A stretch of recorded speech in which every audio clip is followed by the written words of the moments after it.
Եվ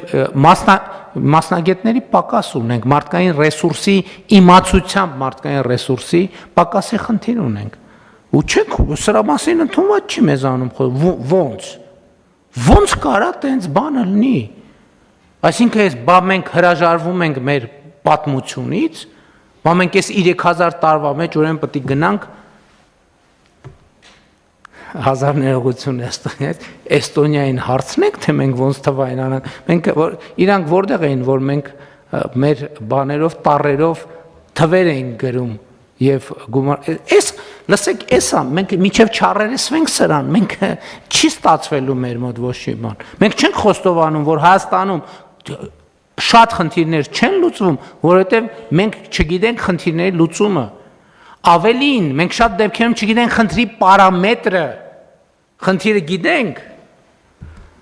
Մեր հանրահաշվի ուսուցչուհին ասում էր, լսել ես ձայն, բայց չգիտես, թե ուր է այն։ Մենք անդադ ձայներ ենք լսում, բայց կոորդինատը չենք կարող որոշենք, այդ ձայնը որտեղ է։ Եվ որ կոորդինատը չես կարող որոշես, ո՞նց ես այդ ձայնի հարցը լուծելու։